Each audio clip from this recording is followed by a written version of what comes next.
The big issue at hand. The Haryana government said that the state has witnessed a significant drop in paddy stubble burning cases, going by figures so far this year compared to those of last year, 2022. And as per data from September 15 to October 22nd, as many as 714 cases have been reported from Haryana. This number was 893 during the corresponding period in 2022. It is a drop, but not a significant one. In 2021, the number was significantly higher at 1508 during the same period. The highest number of incidents have been reported from Fatehabad, which is 106, followed by Ambala, which is 93, and Jind, again 93. No crop residue is being burning incident has been reported from the NCR districts like Gurgaon, Charki Dadri, Mahendragarh, Mewat and Rewari. Just 2 incidents from Faridabad and 46 were reported from Sonipat this year. We're going to quickly look at some numbers to tell you what the reality of the pollution in Delhi NCR is. But before that, let me quickly introduce our guest to you. Mr. Sandeep Chatra, human rights defender, joins us on the show. Kavita Ashok, environmentalist. Also with us on the program, Mr. Gautam Mukherjee, senior journalist with us on the program. Dr. Sanjeev Bagai, chairman and MD of Nephron, also with us on the show. Sankalp Suman, delegate of COP28, also with us on the program. Let me in fact go to the big screen and actually show you what we are talking about here and how is Haryana contributing at this point in time to increase the woes of the citizens who are living in Delhi NCR at this point in time. The Parali burning issue or the incidents so far reported in 2020 were obviously close to 20,000 incidents in Haryana alone. And you can imagine the kind of pollution and the kind of havoc this must have created on the lungs of the people living in Delhi NCR. In 2021, as you can see, this number was significantly higher, and it was higher because the notion that Parali is directly responsible for the health as well as the well-being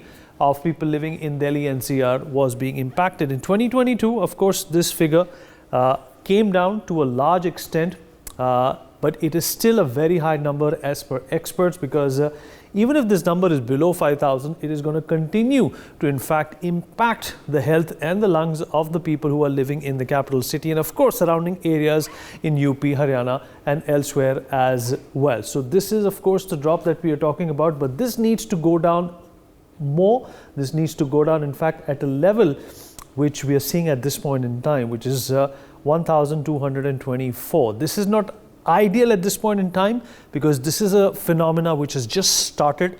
We're at the end of the month of October, and it's November and December, days leading up after Diwali, that in fact caused the trouble that we get to see every year in the capital city. Political parties, of course, start with the blame game and passing the buck, but the fact of the matter is that this is a health emergency which keeps repeating itself, which keeps coming over and over, but nothing much is being done about it. I'm going to give, in fact, I'm going to go over to Dr. Sanjeev Bagai, who's joining us at this point in time. Dr. Bagai, thank you for joining us. I hope you can hear me. Dr. Bagai? Yeah. Can you hear me? Yeah. Dr. Bagai, well, you know, this is a menace that we have gotten used to. Political parties do come out and blame this or that. The fact that the Aam Aadmi Party was not in power in Punjab a couple of years ago also contributed to the fact, and at that point in time they blamed the Congress Party. Now the Aam Aadmi Party is ruling the roost in Punjab, but this problem doesn't seem to be going away. Experts believe that it cannot be only because of Parali. There are other contributing factors as well, but if you go back 10 years ago, the situation was never this bad. In fact, this has been a health emergency for years now. Why isn't anything being done about it? We have landed ourselves on the moon. Why can't we rid our lungs of this menace on an year-on basis? Good evening, Vineet. Good evening, everyone. I think the citizens of Delhi NCR have their lungs burning, the crop fields are burning, the hospital bills are burning, and the toxic gases are making us blind, and perhaps the politicians in the states responsible deaf and mute. I want to make it clear that health should be a non-negotiable commodity. Air is clean air, that is our basic human right to live. It's a comprehensive failure politically, and it's not something which is rocket science that you can't get rid of this crop burning. And there are other issues too which contribute towards the air pollution in Delhi NCR. Crop burning need not be the only, but it can be a prime concern, primarily because of the direction of the wind, because Delhi is landlocked. Now, we are losing more than 2 million lives in India, and a vast majority of them in northern India because of the pollution, the sudden drop of temperature, the smog which sets in. And let me just enumerate, Vineet, with your permission, very quickly. People generally talk just of PM 2.5, PM 5, PM 10. These are toxic gases which also are included in this air pollution, which include carbon monoxide, carbon dioxide, sulfur dioxide, nitric oxide, methane, and benzene, hydrofluorocarbons, volatile organic compounds, which are all carcinogenics, heavy metals, dust, smoke, greenhouse gases, free radical injuries which cause lung cancer, oxidized ozone, reactive oxidized substances, radioactive and biohazard or aerosolized particles. These are not compatible with life. Human beings in Delhi NCR are losing upwards of 8 to 10 years of their life. If you look at it realistically from a lifespan point of view, we are losing upwards of 15 to 18% of our potential lifespan. Is that fair? Answer is no. We elect the politicians to govern, to give us clean air. We've not got that. Year after year, these programs are done. We keep raising our alarms. We suddenly have shows in Luton's Delhi, in central Delhi, of no avail. It is just falling to deaf ears. I think politicians should be made accountable. The governing people, like bureaucrats in the states, need to be accountable. I clearly remember the Delhi chief minister clearly and squarely blaming the Punjab government, which was Congress a couple of years back, and now they are in power. What have they done? Practically nil.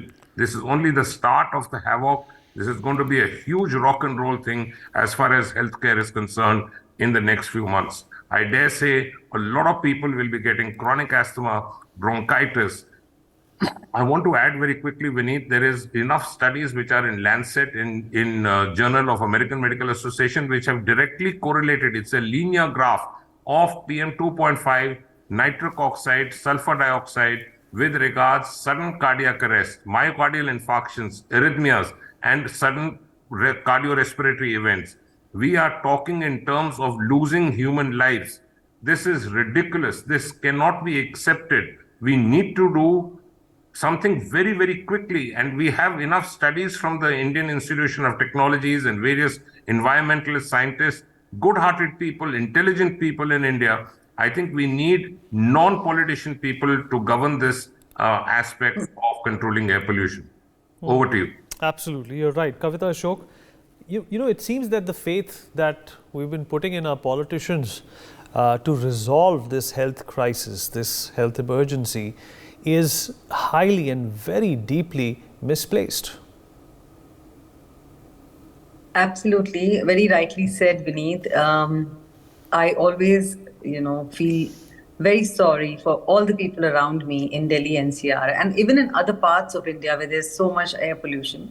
Specifically, we are addressing Delhi NCR because of the Parali burning. I was traveling this, the last weekend, and I was crossing Haryana, and I do not know where the data is coming from that the farmers are not burning the Parali, because within a stretch of 2 kilometers, you can say on an average, at least I saw 6 to 8 fires burning on the fields. So it's a proof. I've seen it with my eyes on this very weekend, the week that just went by. And, I was showing my husband, look at all these fields. And the only thing which came to my head was, okay, my work has started again. When is it going to end? When are the politicians going to listen to us? Whether it's Dr. Saab here on the channel, or environmentalist, or somebody from COP, or, other analysts. Even media is seeming helpless. You all have been voicing it with me and other environmentalists and people who work for social welfare. Please give us pure air. Please give us fresh air to breathe. And it's a basic human right. But I'm very sorry to say that year after year after year, we've both also been saying this on television, and it just goes to deaf ears. I do not know where the data comes from, but the truth is that even today, as we speak, so many fires are burning on the fields of the farmers in Haryana and even in Punjab. Mr. Chatra, there is a cost to this negligence. There is a cost that is being borne by multiple parties at this point in time. And we all know who those parties are. But the fact of the matter is, it's becoming a scenario where this issue seems insolvable. What do you make of the people, who can't afford purifiers, people who are living out there in kacha houses? How is this impacting them? Forget about the people who are perhaps living in urban quarters and areas where there are possibilities of this pollution being avoided. But what about the poor? What about the man who can't defend his lungs against this tyranny which has existed for years now? Dashara, greetings to you, Vinitji, the panelists, and all your viewers. It's a festive time, and this is the time, unfortunately, every time in this time of the year that, given what Dr. Bagai has spoken, the temperature drops, the slow winds are there, therefore temperature inversion takes place, and there's a smoke trap.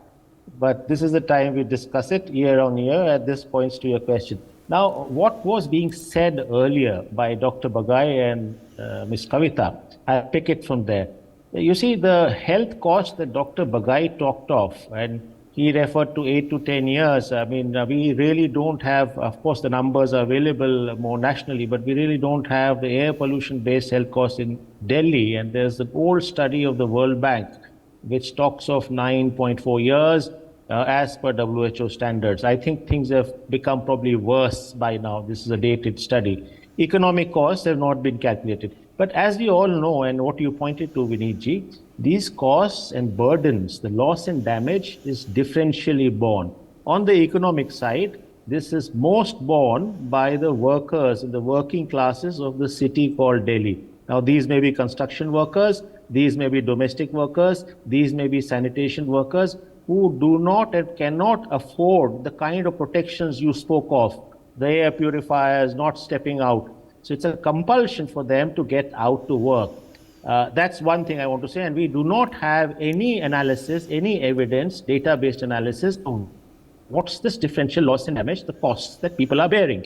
Take, for example, the health side of the cost. Now, those, as we know, are also demographically borne by the elderly and by the children most. So in a sense, there's a differential impact in any public policy. And I'm sorry to say, the kind of response that I have seen in the past years, when the pollution becomes very severe, the kind of response you have is to ban construction activity for 3 weeks or for 2 weeks. Now, who loses out? And they'll give a paltry kind of compensation of 2,000 rupees, rarely available to all the workers.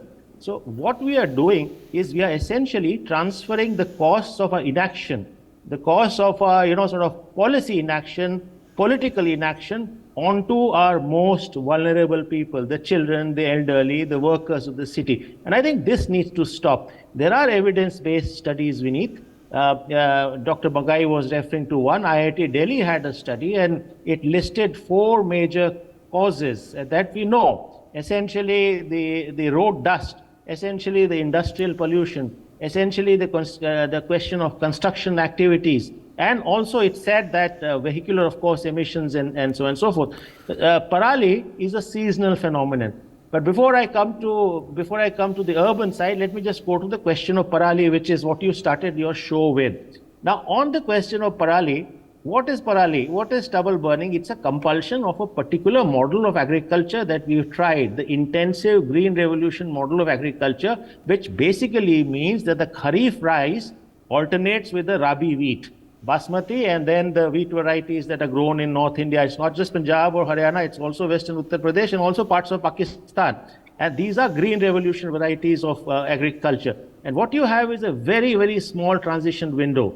So you have 15 to 20 days by the time now the Kharif crop is harvested and the Rabi crop has to be born, and the farmers take recourse to stubble burning. So I think any medium-term solution to the point you were referring is actually transforming that agriculture into more agroecological models. The recent budget gave an impetus to that. There has been a talk of agroecological transitions in agriculture. So that's really needed. The late M.S. Swaminathan, who I remember today, started off as a Green Revolution champion, but ended in his last phase of work on to become an ecological champion, ecological agricultural champion. So I think that's the medium-term solution needed. But in as much as short-term solutions you were speaking of, Vinitji, right. we know that the IARI PUSA has developed a PUSA biodecomposer. It is very effective. Analysis has pointed to that. It takes 15 to 20 days to turn the crop stubble into fertilizers. It's affordable at 30 rupees an acre, and Delhi government is giving it free. Why not do it? Give it free to all in all of the states. I think that's a policy action we need. But you know, the PUSA biodecomposer is also not a panacea. You still need to support the farmers, because there may be conditions where the PUSA biodecomposer, as farmers were speaking at another occasion, can't use. So those are also needed. But also you need financial incentives on your question of differential loss to workers who lose work. You see, in stubble management, some degree of agriculture landless workers of Punjab are used. Right. Yeah. So that's something you also need to see. I'll come to the urban questions if there's another opportunity. Thank you. All right, Gautam. Gautam, this does seem like deja vu to you, doesn't it?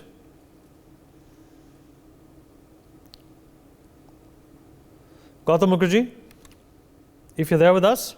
Yeah. Sorry, trying to unmute. You know, this study program we've been doing at least for the last 3 years, and not once, but several times during the season. The key problem is the politicians. We could have picked out a program from 3 years ago and pasted it today. It would still make sense. Yeah, and it would be pretty much the same thing being said by all of us. The issue is that the politicians are afraid to suggest anything much to the farmers that might annoy them. They are a large voting base, and this is the reason why there is no progress. If this were to be tackled along the lines of what Mr. Chachra said, that might do it, but you've got an MSP problem in the way. They want to grow this rice wrong or right, and they want to collect the MSPs. That's why they have 3 crops. And ever since this was mechanized, you leave a foot of stubble, you don't clear it mechanically. You can clear it mechanically. Theoretically, there are machines. And this composter, even manually, it can be cut. You can have a MNREGA type of solution where people are given employment to cut this in the 10 days available. It's a very narrow opportunity, but by hand cutting, it can be done. Now, none of it is being approached with any degree of vigor, because, how do you upset a powerful voting bloc like that, Vineet? How do you upset a powerful voting bloc like that? That is obviously the problem that we're dealing with. Mr. Sankalp Suman? Sankalp Suman? Yes.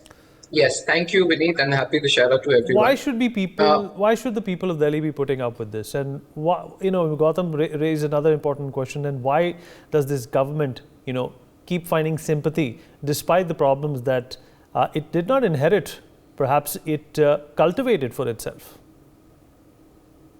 I'll come to your first question first. As a resident of Delhi all my life, for the little while I've existed, I've been in Delhi, and this problem I've been hearing since my school days. And the irony of the matter is, as I talk about this air pollution, everyone is talking about their crackers bursting right outside my window. So as far as Delhiites are concerned, I don't know how much air pollution is actually of a concern to many people even here. But that's very common across India and across the world, that these are not tangible things that people are able to see. And therefore, even when we talk about the politics of it, last year people were denying that Parali is causing this pollution. This time things seem to be different. But it's not a question of debate, or it's not a question of understanding, because if we go through that route, we don't have, as Dr. Bagai pointed out, 18-20% of our life is being compromised because of this. We don't have the time to sit around and debate, and that's why scientific and market-based solutions of this problem is very important. And that is where today Parali is actually an economic asset. If you look at anywhere else in the world, 2G ethanol is being produced out of rice straw In Europe, India has put up 12 2G ethanol plants, one including one in Panipat. Spent thousands of crores over there. So, that's a very valuable material. Not only will that stop the parali burning, it will add value to the farmers' produce, and as well as it will produce clean fuel so that we don't have to burn enough coal or fossil fuels also. So parali is not a problem today at all. Parali is a very precious economic asset. You can produce compressed biogas out of it. You can make 2G ethanol out of it. If it's only the system that is wrong, if we can procure parali at a district level or at a unit level and actually have the economics work out for it, we would not be sitting here complaining about this at all. We would have a very wonderful source of fuel for us, and the farmers' income would increase. That is what should be our aim. But sadly, right now we don't have enough capacity or the focus, so to say, on this problem. I mean, you're absolutely right. The same government sits in Delhi that sits in Punjab. So when this happened, I thought, as a Delite, I was very happy, and I thought that, okay, now we'll have. We've been hearing this is that party's problem, this is that party's problem. Now we'll have no problem on this at all. But somehow that has not come out to be the case. Punjab has been burning parali incessantly, even in this year.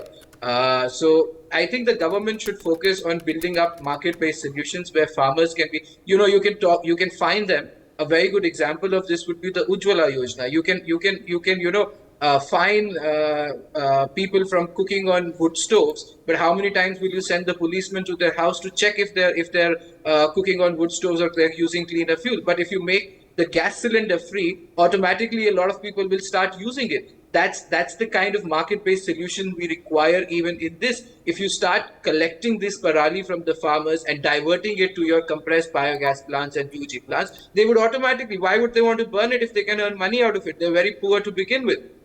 That's the model we need to create. And as far as the vote bank is concerned, the vote bank would be more than happy if they're being incentivized to do this. And of course, it plays into the larger problem of air pollution. So that is what is missing currently in our policy narrative. Over to you. Right, absolutely. When Captain Amarinder Singh was the Chief Minister of Punjab, he was heavily criticized for not controlling this parali menace.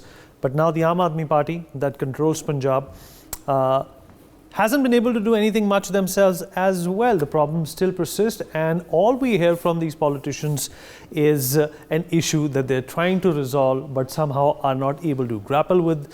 The buck passing has in fact many a times gone on the farmer as well. Let's take a look at Punjab and how it has contributed towards this crisis that we have to deal with in Delhi NCR and the surrounding regions every year start the last 3 months of any particular year. Of course, it has gone down from 76,550 cases in 2020 to 71,304 cases in 2021. It is almost halved in 2022 to 37,303. So far, the cases are somewhere close to 8,738, close to 9,000 till the 24th of October, which is today in 2023. But that is not going to resolve the problem, Dr. Bagai. In fact, many a times, this has gone to the Supreme Court as well. The government has also declared this as an emergency. In countries like, Germany and Poland, if pollution levels are even indicative of anything above 75, there is a lockdown that is proposed. But in Delhi, even when it crosses 300, there was a time when it's also crossed 500 and gone up to 1,000 units in terms of the AQI meter. We have no choice but to put up with it. But why should we is the big question. Very important point. 3 quick points. I was just reading right now as the other panelists were speaking, the loss of economic and health impact as far as air pollution is concerned, only in India, published in Lancet in 2021, is 37 billion US dollars going up to 150 billion US dollars pan India. Just look at the national loss just because of air pollution. It's mind-boggling. With regards the figures which are contributing to this, every 10% increase of PM 2.5 gives you 2x, that means 200% increase in cardiopulmonary and metabolic deaths. That's a 200% increase in deaths as far as human beings are concerned who are chronically exposed to it. Any decrease in PM 2.5 by even 10 units decreases cardiac eventualities by almost three folds. So this is something which is published data. We must know that these figures are not just a statistical number which we see in billboards or in newspapers or in television channels. These are directly impacting your heart, lung, brain, etc. An important point is, because I've been championing this, there is a huge amount of tree felling all over Delhi NCR. Some overt and a lot of it subtle. The issue really is that I have in fact taken various people to court on this, and the matter is sub judice with the Delhi government. But this gross inaction and the gross delay is allowing the culprits to go scot-free. You can't be shelling and felling trees. You can't be pruning it just because you feel like pruning a tree. Your tree is your umbrella cover for preventing air pollution, for reducing dust. It's your only environmental gift which you can give to the next generation. I think we as citizens must champion the cause of being green protectors. We must keep a very healthy and a vocal voice of stating facts, stating figures, statistics, and the health and the economic impact. And I think the politicians will be forced to learn what they need to do. They have been elected. It's not a free run. This is not a passport of luxury. You must act. They have to be made accountable. Otherwise, everyone will suffer, including them. Kavita, in fact, the Aam Aadmi Party goes on this exercise every year. This time too, they have added 13 more spots, hot spots, which contribute to this pollution menace. Last year rather, there were 8. They have added 13 more. Some technology is being deployed and employed. But the fact of the matter is that, I'm sure, just like me and just like you and every other common Delhiite, they feel cheated, they feel fooled. I think it's too late in the day, because if you start adding points to your mandate now that, pollution is right here, and then the government says, okay, we're going to add this. And secondly, we're going to ban construction. We're going to stop the coming in of the flow of trucks into the city. I just don't understand who's going to bear the loss for rising prices. See, it's just not air pollution which is affecting our health. There are other economic aspects also. Like, we've always seen during these 2 months when vegetables are not coming into Delhi from the neighboring areas. Simple example, Vineet. Do you know how the prices shoot? Who bears the brunt of mismanagement of the current government? It's everybody, from me, you, to the man on the street. And secondly, already we feel, I think everyone here on the panel realizes that we already feel the burn in our eyes and throat. That means the pollution is already setting in. The government is always late. I really do not, I'm not saying that, let's play more game of patience, because we've run out of it. It's been 10 years for me or myself, campaigning for the clean air in Delhi. But nothing seems to be moving. It's really, really sad, a very poor state. And it seems that the vote that we have invested in the government of, whether it is in Haryana or Punjab or Delhi, because we are talking of these three states, is going wasted. Nobody's bothered about its citizens' health. Only when the election comes in are these environmental issues, air pollution issues added to the campaign. Otherwise, it has all gone down the drain. Very sorry for the citizens of the capital and the neighboring NCR.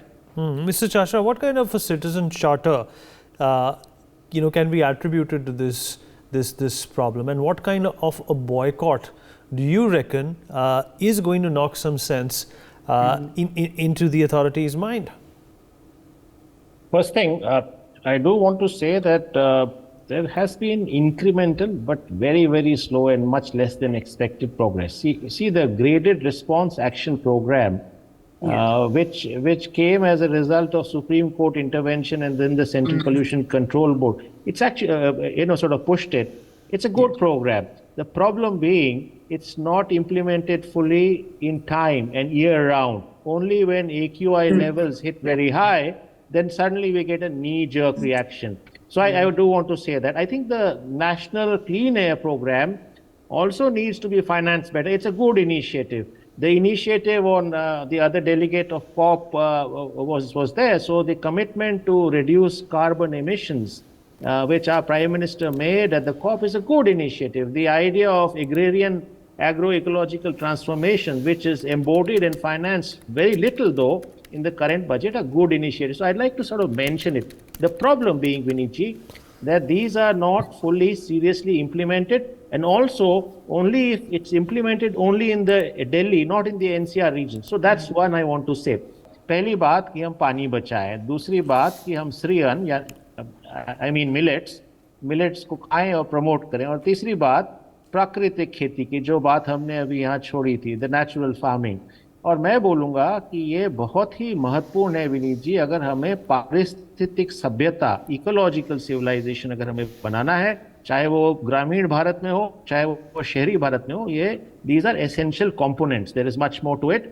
तो मैं पारिस्थितिक सभ्यता और ecological civilisation के point of view से ही बोल रहा था। अभी मैं I will come back to the thought process I was on after adding those important dimensions. And my point is, if we need a green Delhi, the Delhi we need now, it also needs, apart from a green Delhi, greening Delhi, a nature Delhi, a forested Delhi, a Delhi where water bodies are rejuvenated, which is where I was, I do think we need real-time, absolutely zero tolerance policy as far as pollution goes. You see, Delhi has very many small-scale industries in Delhi and in the NCR. And I think through the year, we need a very, very, very strong zero-tolerance policy at the level of implementation, real-time monitored. Similarly, the construction activities, the concrete batching, which gives a lot of, sort of pollution, which is what the Delhi IIT says, also needs very strict implementation and monitoring, review and monitoring on a real-time basis. Right. See, Parali is just one factor. These are the other factors. As far as, the road dust goes, Delhi has probably one of the most extensive networks of road. I don't remember the number of kilometers it covers, but there's considerable road dust, vehicular emissions which added to it. These are huge. And as Dr. Bagai was speaking earlier, these are not just about PM10 and PM2.5 and below. Sure, it's sir. also the toxic gases. So I do think the last mile connectivity, the cycling paths, alternates are needed. The assurance that public transport frequency has just been increased, but it needs it needs a longer treatment. That's how I would like to see it. And you're absolutely right. And Gautam, there's also a surge in vehicular pollution in Delhi as well, and that is solely to be blamed for buying petrol and diesel cars which are still available. You think there is perhaps also some room for some policy or a quota that will mandate a certain percentage of electric cars being run in the city?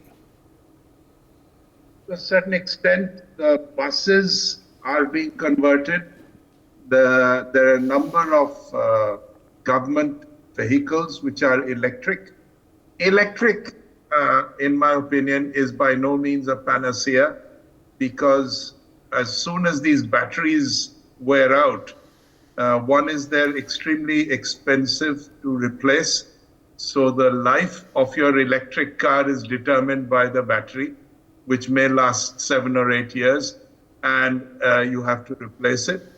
And throwing these things away is not possible. It's a huge potential pollution problem with many dangerous chemicals in them, cobalt, lithium, what have you. So it is an interim solution, but it isn't a panacea. As far as diesel and electric private cars go, I'm of the view that they are not used extensively. It is to have a policy that tars all diesel and petrol by the same brush has been a mistake on the part of the Green Tribunal, as well as the government, as well as the Supreme Court. What happens is, averagely, most people use their private cars maybe 50,000 kilometers in 10 years.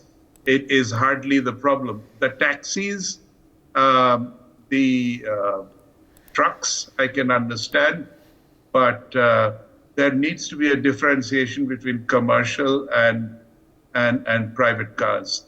The other issue is that diesel and petrol engines today are infinitely more efficient than they used to be.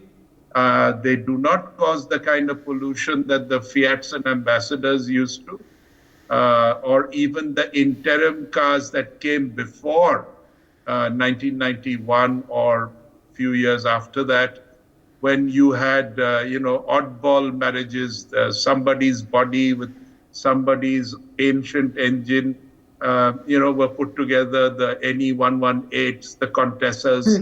They were pretty rubbishy cars. But today, even a small, the small compact cars are efficient. There is no reason to make them the worst culprits. Two-stroke engines in motorcycles have been largely phased out. Now you've got four-stroke engines, which are far more efficient. So everywhere, vehicular pollution is the easy one to attack for the politicians and for the bureaucrats, because they are basically in the hands of the middle class. And the middle class can be easily bullied and is not a voting asset to speak of. They have too many opinions, they're too educated, they cannot be controlled, they cannot be herded, and so attack them. I think this is a misguided policy and needs to be reviewed. All right, Sankalp, measures to make this nightmare go away in the future. Obviously, like Gautam said, the intensity is going down, but the pace at which it is going down is going to have its own victims. Right. So before I just come to that, I'd supplement Gautam's point by saying there was a study that came out by IIT Kanpur in May this year, if I'm not wrong, which said that ICE engine vehicles are currently, if you look at the life cycle emissions of it, ICE engine vehicles are emitting less even carbon emissions compared to EV vehicles, because the battery manufacturing and disposal process is quite intensive.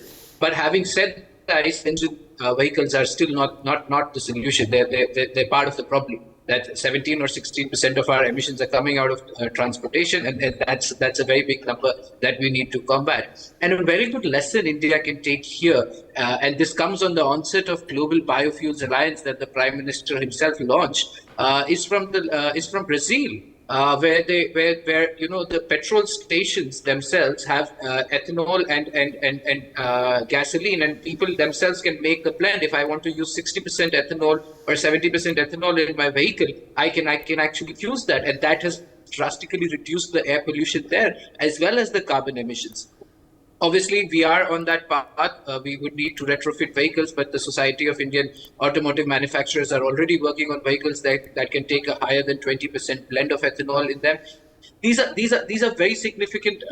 Petrol or gasoline is very hard to remove from our ecosystem. So this is a very important lesson that we can learn from Brazil, we can learn from United States, and apply in India. That is the whole point of having this Global Biofuels Alliance. I'm telling you, the problem of pollution is solved by biofuels, whether it is utilizing the parali or the sugarcane bagasse or whatever is being burnt elsewhere, and if it can be converted into a biogenic source of fuel. What about public contribution? There is a ban on crackers, but nobody really cares too much about not using them.